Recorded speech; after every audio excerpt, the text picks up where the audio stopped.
অমর একুশে বইমেলা 2025 খবরের কাগজ লেখক আড্ডার পক্ষ থেকে সবাইকে আমন্ত্রণ জানাচ্ছি। আজকে আড্ডা দেব বিশিষ্ট কথা সাহিত্যিক শকৃত নোমানের সঙ্গে। এবারের বইমেলা আপনার কাছে কেমন লাগছে? বইমেলা একটু ব্যতিক্রম, ভালো লাগছে।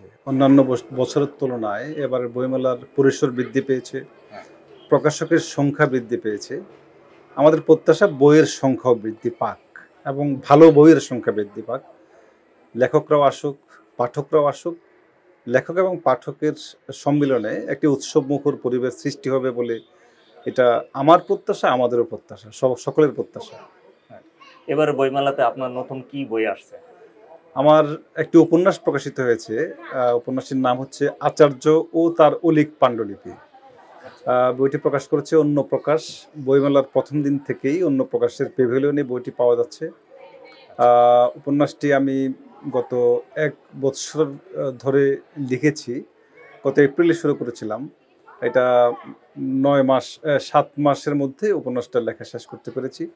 আমার প্রত্যাশা ছিল না যে এবার ওই বইমেলায় উপন্যাসটা আনতে পারবো, কিন্তু একটা নির্বিচ্ছিন্ন সময় আমি পাই যখন উপন্যাসটা এডিট করার পর্যাপ্ত সময় আমি পেয়েছি।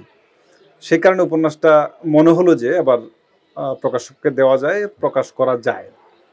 আর হচ্ছে আমার অনন্যা প্রকাশনী আমার বের করেছে নির্বাচিত গল্প, 34টি গল্পের সংকলনে। এই সংকলন এবারে প্রথম। বাংলাদেশ থেকে নির্বাচিত গল্প এর আগে প্রকাশিত হয়নি। এর আগে কলকাতা থেকে প্রকাশিত হয়েছিল একটি সংকলন নির্বাচিত গল্প। এই প্রথম বাংলাদেশ থেকে নির্বাচিত গল্প প্রকাশিত হলো। আচ্ছা, এই আপনার এই উপন্যাসের বিষয়বস্তু কি? উপন্যাসটা হচ্ছে মীর আশরাফ জামান নামক একজন অধ্যাপক, যিনি বিখ্যাত লেখক। তিনি আচার্য তার উপাধি। তিনি হচ্ছেন তার অনেক ভক্ত শিষ্য, তার অনেক ছাত্র, যিনি বাংলা আখ্যানকে কিংবা বাংলা সাহিত্যকে, বাংলা গল্প বলতে পারি একটা নতুন মাত্রা দিয়েছিলেন। তো তিনি তাকে কেন্দ্র করে আমি উপন্যাসটা, প্রধান চরিত্র করে উপন্যাসটা লিখেছি।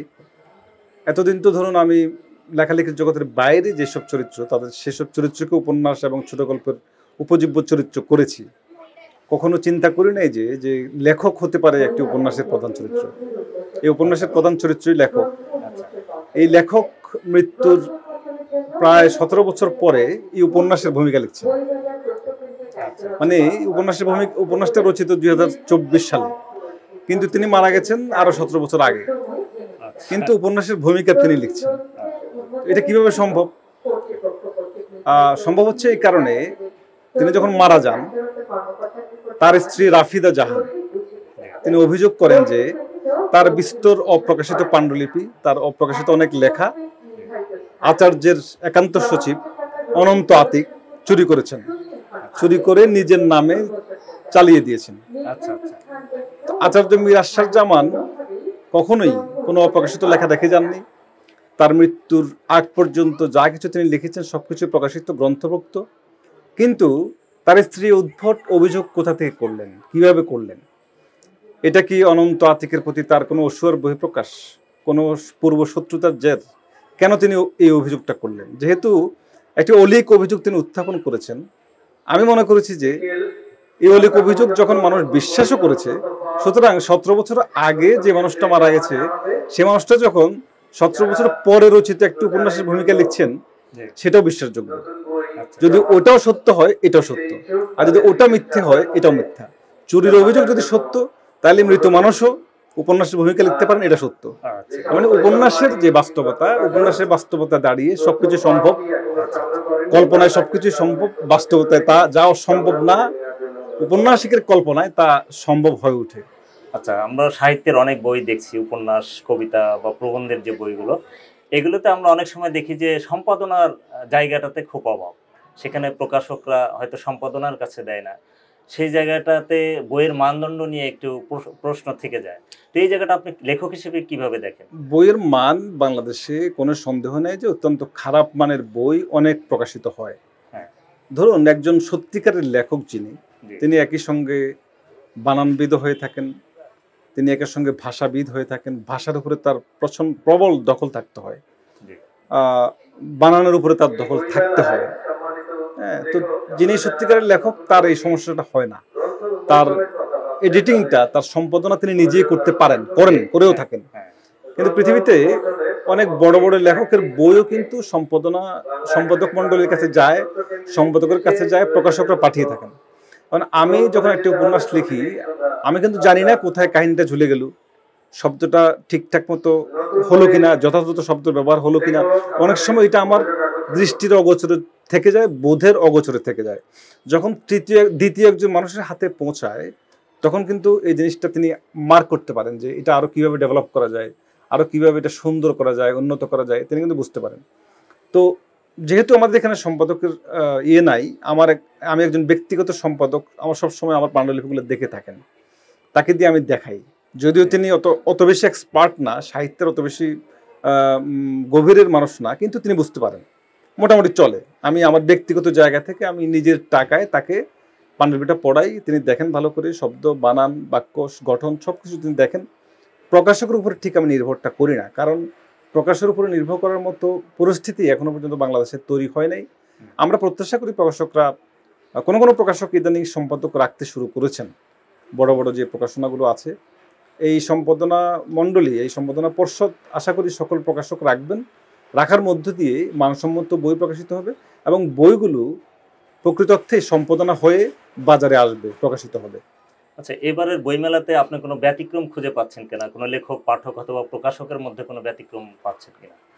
না, ব্যতিক্রম খুব একটা না।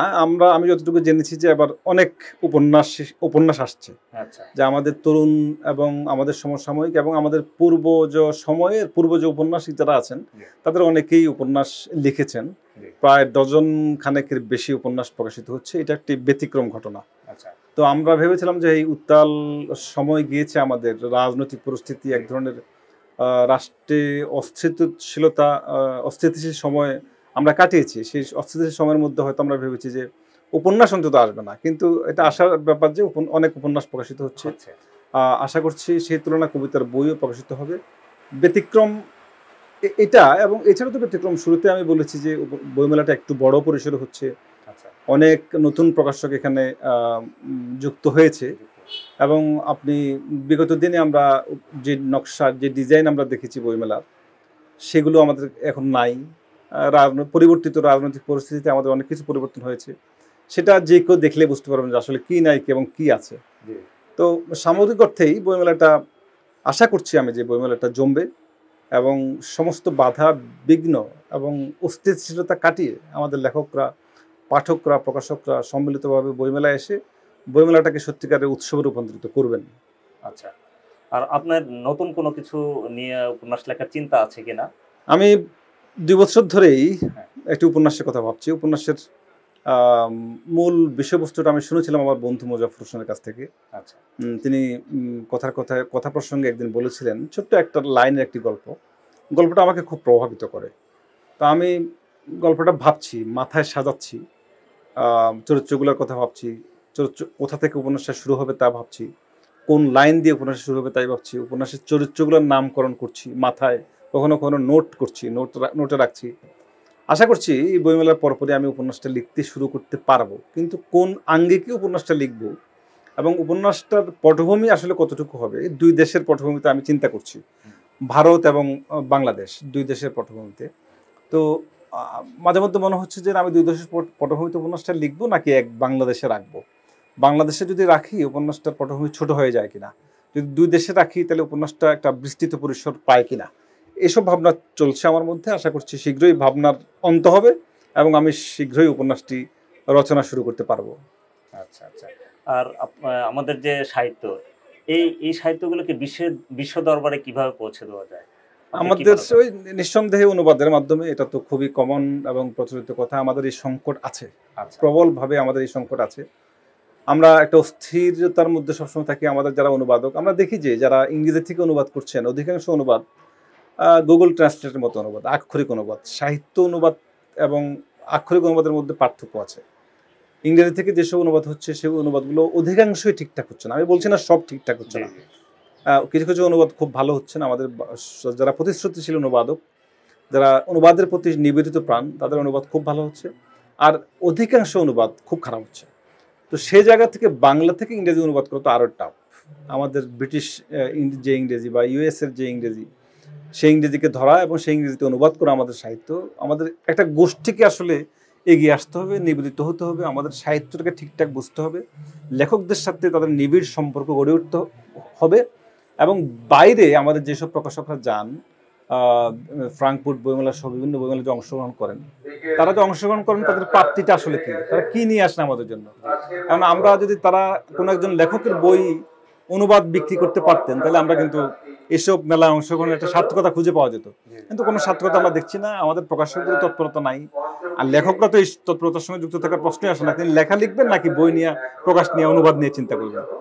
সরকারি পৃষ্ঠপোষকতা প্রয়োজন, এক ঝাঁক অনুবাদক গোষ্ঠীর প্রয়োজন এবং প্রকাশকেরও তৎপরতা প্রয়োজন।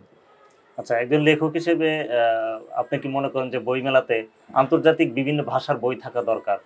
যেহেতু 21শে বইমেলা শুরু হয়েছিল একটি লোকাল বইমেলা, এটা একেবারে দেশজ আমাদের চেতনার জায়গা থেকে বাংলাদেশের যেসব সৃজনশীল মানুষরা বই পুস্তক লেখেন, লেখকরা বই লেখেন, তাদের বইকে পাঠকের কাছে উপস্থাপন করার জন্য 21শের চেতনাকে ধারণ করে এই বইমেলা শুরু হয়েছিল। এখন দিনে দিনে এই বইমেলার পরিসর বৃদ্ধি পেয়েছে। আমি মনে করি এই বইমেলাটা আন্তর্জাতিক বইমেলায় রূপান্তরিত হওয়ার সময় এসেছে। এখন আমরা যখন বিশ্বের সঙ্গে মিলব, পড়শিদের সঙ্গে মিলব, আশপাশের রাষ্ট্রগুলোর সঙ্গে মিলব, সারা পৃথিবীর পাঠকদের সঙ্গে মিলব, তখনই হচ্ছে আমরা আসলে প্রকৃত সার্থকতা আমাদের আসবে আর কি। এখন শুধু আমাদের বই বিক্রি হবে এখানে, মুরাকামির বই বিক্রি হবে না, কিংবা ওরহান পামুকের বই বিক্রি হবে না, ব্যাপারটা তা না। সবাই আসুক, এই বইমেলা একটা আন্তর্জাতিক বইমেলায় রূপান্তরিত হোক। বাংলা বইয়ের পাশাপাশি পৃথিবীর বিভিন্ন ভাষার বই বিক্রি হোক, তাতে কোনো সমস্যা দেখছি না। কারণ হচ্ছে আমরা যদি কুয়ায় আবদ্ধ থাকি, আসলে আমাদের মুক্তি ঘটবে না। আমাদেরকে একটু সাগরে যেতে হবে আর কি। সাগরে দেখলে আমরা বুঝতে পারবো প্রকৃতি কত বিশাল এবং মহাসমুদ্র কত বিশাল, জ্ঞানের দুনিয়া কত বিশাল। প্রিয় দর্শক, লেখক আড্ডায় আজকের মতন বিদায় নিচ্ছি। আমি সঞ্জিত সকাল। আগামীকাল দেখা হবে নতুন কোনো অতিথির সঙ্গে। প্রতিদিন চোখ রাখুন খবরের কাগজ লেখক আড্ডায়। খবরের কাগজ, নিখাত, নির্ভীক, নিরপেক্ষ।